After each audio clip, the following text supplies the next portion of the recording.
सास बहू के प्रचलित किस्सों में सास की छवि को सदैव नकारात्मक दिखाया जाता है और बहू को सास के अत्याचार सहने वाली बेचारी के रूप में। लेकिन आज नज़ारा बदल चुका है। सास की जगह बहू ने ले ली है। सास बहू का रिश्ता यानी 36 का आंकड़ा। अमूमन इस रिश्ते में हम बहू को बेचारी और सास को गले की फांस की संज्ञा देते हैं। मगर स्त्री सशक्तिकरण के दौर में आज यह सोच एक मुगालता भर है। आज ऐसी सासों की भी कमी नहीं है जिनकी बहुओं ने उनका जीना दूभर कर रखा है। बेंगलुरु की 60 वर्षीय नीना धुलिया ऐसी ही एक सास है जो अपनी बहू की करतूतों से इतनी आजिज आ गई कि उन्होंने सासों के हित में एक फोरम बना डाला। 6 सितंबर 2009 को दो अन्य महिला मित्रों ममता नायक और साहिरा सिग्न के साथ मिलकर उन्होंने all India mother in law protection forum यानी IPM की शुरुआत की ताकि सताई हुई सासों के हित में आवाज़ उठाने की मकसद से 3 महिलाओं द्वारा शुरू किए गए इस फोरम की सदस्य संख्या आज 3000 से भी ज़्यादा है और बेंगलुरु के अलावा दूसरे शहरों में भी इसकी शाखाएं हैं। यह पहला ऐसा सोशल फोरम है जो मदर इन लॉ के अधिकारों और हितों की रक्षा करता है। यह नैना फंडेड नॉन प्रॉफिटेबल ऑर्गेनाइजेशन है। यह उन कानूनों में सुधार चाहता है जिनकी वजह से बहुओं को अपने ससुराल वालों को प्रताड़ित करने और बेवजह संपत्ति हथियाने का मौका मिलता है। सास के कैरेक्टर को पूर्वाग्रह से ग्रस्त हो कर देखना छोड़ो। अदालतों महिला उद्योग द्वारा दूसरे महिला संगठनों की धारणाओं में परिवर्तन जरूरी है ताकि वे मदर इन लॉ की शिकायतों पर भी उतना ही गौर करें जितना कि वे बहुओं की शिकायतों पर ध्यान देते हैं। सासों को बेवजह बदनाम करना बंद करें। उन्हें एक शक्तिपूर्ण और गरिमामय जिंदगी जीने का हक दें। पुलिस और अदालतों द्वारा बुजुर्ग महिलाओं के प्रति गलत व्यवहार पर रोक लगे। सासों के अधिकारों और ज़रूरतों की सुरक्षा हो, खास तौर पर जब बात संपत्ति की हो। सास की संपत्ति पर बहुओं का जबरन हक नहीं मिलना चाहिए। 60 वर्षीय शक्ल के समान सीधी साधी सी दिखने वाली नीना का बेंगलुरु में अपना घर है। वे अपने बेटे व पति के साथ खुशहाल जिंदगी जी रही थी। 7 साल पहले बेटे की शादी के साथ उनके जीवन में जैसे भूचाल सा आ गया। बकौल नीना, मेरी बहू ने हमारा और हमारे बेटे का जीना मुहाल कर दिया है। उसने हमें 498 और घरेलू हिंसा आदि झूठी केसों में फंसाकर इस उम्र में कोर्ट कचहरी और थानों के चक्कर लगाने पर मजबूर किया है। कितने अरमानों से हमने बेटे की शादी की थी, पर अफसोस घर बसने की बजाय उजड़ कर रह गया है। इकलौते बेटे के तलाक के झमेलों की वजह से डिप्रेशन में आकर पति की पिछले माह मौत हो गई। AIPMF की फाउंडर मैवर ममता नायक कहती है, हम ओडिशा के रहने वाले हैं। हमने अपने बेटे की शादी 2007 में की। शादी के 6 माह बाद ही बहू ने झगड़ा करना शुरू कर दिया।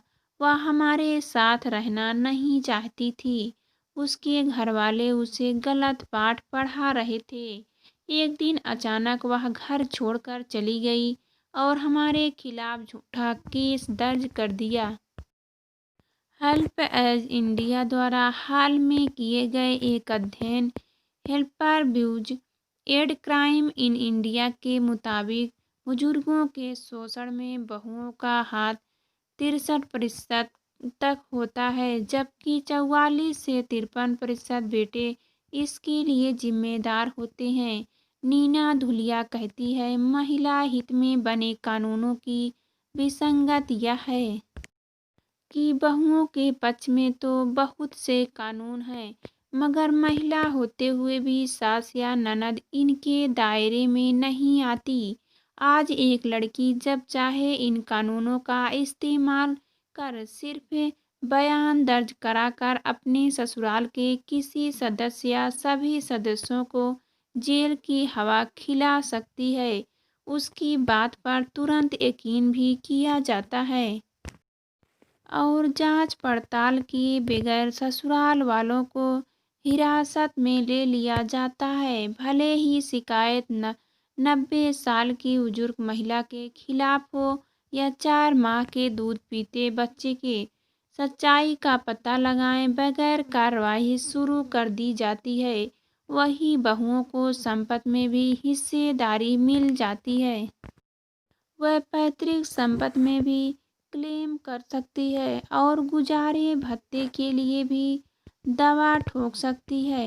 भले ही वह जॉब कर रही हो, पर इस बात को छिपाकर वह पति और ससुराल वालों को हर माह हजारों की चपत लगा सकती है। बहुत सी लड़कियां ससुराल वालों को ब्लैकमेल में करने लगी हैं। इरिस्ट्रीवेबल ब्रेकडाउन ऑफ मैरिज के नाम पर अब धोखे से की गई 1 दिन या 2 घंटे की शादी में भी बहुएं 50% तक की संपत्ति पर अपना दावा ठोक सकती हैं। सास की संपत्ति पर भी बहू को हक मिल सकता है, मगर कभी बहू की संपत्ति पर सास को हक नहीं दिया जाता। सोचने वाली बात यह है कि बहुएं तो अपेक्षाकृत जवान होती हैं, वे कमा सकती हैं, जबकि सास की उम्र गुजर चुकी होती है। ममता नायक कहती है, मुझे तो लगता है जैसे झूठे केसों के माध्यम से इस तरह रुपए ठेकना एक तरह का व्यापार बनता जा रहा है। महिला सशक्तिकरण के नाम पर इस तरह के कानून औरतों को मजबूत बनाने के बजाय उन्हें कमजोर कर रहे हैं। बहू की करतूतों का सबसे पहला कुप्रभाव यह पड़ता है कि परिवार बिखर जाते हैं। बहुत से वृद्ध सास ससुर हार्ट अटैक के शिकार हो जाते हैं तो बहुत से आत्महत्या कर लेते हैं। समाज में उनकी इतनी बेइज्जती होती है कि वे लोगों के कट जाते हैं। सालों साल कचहरी का चक्कर और लाखों रुपए की बर्बादी व्यक्ति को अंदर तक तोड़ देती है। सैकड़ों परिवार पर किए गए एक अध्ययन के मुताबिक 60% से ज़्यादा महिलाओं ने यह स्वीकार किया कि ससुराल वालों के साथ उनके खराब रिश्ते ने उनके जीवन में गहरा संताप और दबाव पैदा किया है। बेंगलुरु के फैमिली कोर्ट में किए गए एक अध्ययन के मुताबिक 65% तलाक के मुकदमे पति द्वारा दर्ज किए गए, क्योंकि पत्नी ने 498 भारतीय दंड संहिता की धारा के अंतर्गत शुरू से समाज की फितरत यानी सोच रही है कि पारिवारिक झगड़ों की मुख्य वजह सास का अखंड रवैया होता है। माना जाता है कि सास ही गुस्सैले या दखलंदाजी करने वाली होती है, जबकि हमेशा ऐसा हो यह सच नहीं है। नीना कहती है, आज की बहुएं शिक्षित आत्मनिर्भर होने के साथ ही सहनशील भी होती हैं। वे ससुराल में एडजस्ट नहीं कर पाती तो घर वालों पर दोषारोपण करना शुरू कर देती हैं। आज के कानून वैसे भी उन्हें अतिरिक्त सुरक्षा देते हैं। नतीजा ज़्यादातर मामलों में सामंजस्य में थोड़ी सी भी कठिनाई आने पर बहुएं झूठा केस फाइल करा देती हैं या फिर इसके धमकी देने लगती हैं। 30-35 सालों से जो सास घर को बेहतर ढंग से चला रही थी, बहू आते ही उसे डायन करार देती है। अक्सर बहुओं की मेन टारगेट सास की होती है। सच तो यह भी है कि ज़्यादातर बहुएं हक तो मांगती हैं, पर फर्ज नहीं निभाती। सास को सम्मान देना उन्हें आता नहीं, छोटी सी बात पर बवाल मचाने को तैयार रहती हैं। वे पति से भी झगड़ने लगती हैं। जाहिर है, ऐसे में सास का दिल तो दुखेगा ही। सास ऐसा करने से रोकती है तो हमला सास पर ही हो जाता है। शारीरिक प्रताड़ना जैसे सास पर हाथ उठाना, धक्का देना या किसी वस्तु से चोट पहुंचाना। मानसिक प्रताड़ना जैसे व्यंग्य कसना, कमेंट करना या उलझाने देना। सास को नाम लेकर पुकारना या गाली देना। बातचीत में क्रम में गलत भाषा का प्रयोग। सास को उसी के घर से बाहर निकालना। सास को अपने बेटे से मिलने न देना। बेवजह अपमानित करना, दुर्व्यवहार करना या पुलिस की धमकी देना। दूसरों के आगे सास की इज्जत उलझाना। सास को मानसिक रूप से स्ट्रेस करना। आत्महत्या करने को उत्तेजित करना। यूनिवर्सिटी ऑफ कैम्ब्रिज की सीनियर स्टूडेंट राइटर और मनोचिकित्सक डॉक्टर टेरी एप्टर ने अपनी किताब why do you want from me के लिए गई अपनी एक रिसर्च में पाया कि 50% मामलों में सास बहू का रिश्ता दुरूह और कलहपूर्ण होता है। 55% बुजुर्ग महिलाओं ने स्वीकार किया कि वे खुद को बहू के साथ असहज और तनावग्रस्त पाती हैं, जबकि करीब 2/3 महिलाओं ने महसूस किया कि उन्हें उनकी बहू ने अपने ही घर में अलग थलग कर दिया है। इन बातों से यह साबित नहीं होता कि गलती सिर्फ बहू की है। दरअसल लड़कियों के दिमाग में बचपन से ही यह बात डाली जाती है कि सास तुम्हारी सबसे बड़ी दुश्मन है। ससुराल आने से पहले से ही सास का हवा उनका दिलो दिमाग पर हावी रहता है। अक्सर सासों की शिकायत होती है कि बहू पलटकर जवाब दे देती है। ऐसे में झगड़े बढ़ते हैं। समस्या तब होती है जब बहू के घर वालों भी उसके कान भरने लगते हैं, उसे भड़काने लगते हैं। नीना कहती है, सच तो यह है कि ज़्यादातर वे घर जिनमें जहाँ भी लड़की है, मायके वालों की दखलंदाजी हुई है, बर्बाद हुए हैं। जब तक लड़की के घरवाले उसके सपोर्ट में खड़े रहेंगे, लड़की ससुराल में थोड़ा भी एडजस्ट करने को तैयार नहीं होगी। इसके विपरीत यदि लड़की को ससुराल में सबका ख्याल रखने, अपने फर्ज को निभाने और सास को सम्मान देने की सीख दी जाए तो अधिकार उसे खुद ब खुद मिल जाएंगे।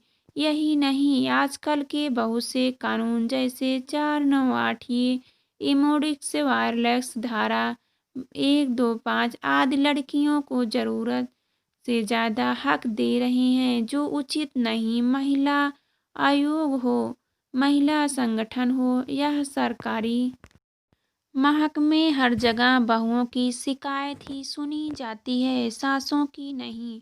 नीना धुलिया कहती है, कभी आप न देखा है कि किसी लड़की ने अपने माँ बाप पर संपत्ति के लिए क्लेम किया या किसी लड़की ने माँ के खिलाफ हिंसा की रिपोर्ट दर्ज कराई। क्या माँ बाप अपनी बेटी को डांटते डपटते नहीं?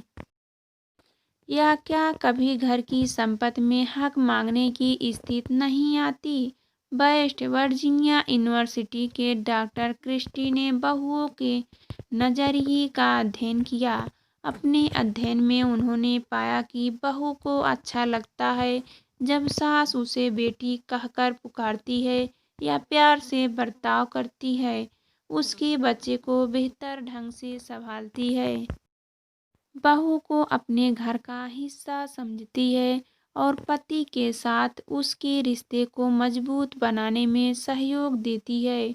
वहीं बहू को सास की अनचाही सलाह देने की आदत, असंवेदनशील और स्वार्थी व्यवहार बुरा लगता है।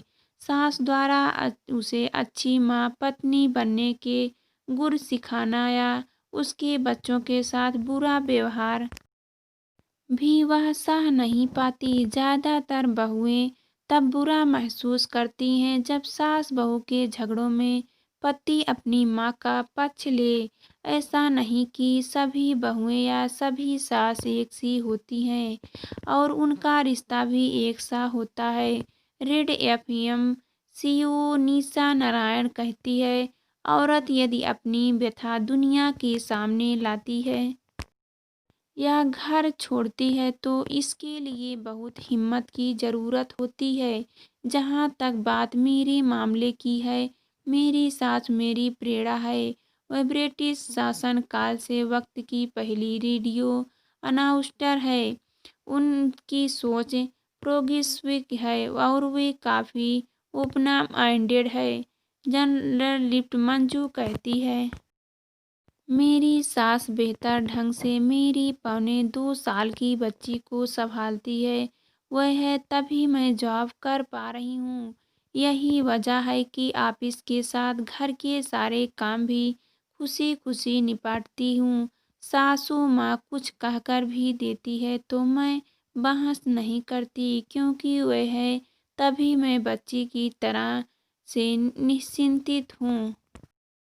सास की छवि को मीडिया और पुराने लोगों द्वारा हमेशा धूमिल किया जा रहा है और उसे बहू के खून की प्यासी के रूप में प्रचारित किया जाता रहा है, जो कि एक औरत के अधिकारों के साथ नाइंसाफ़ी है।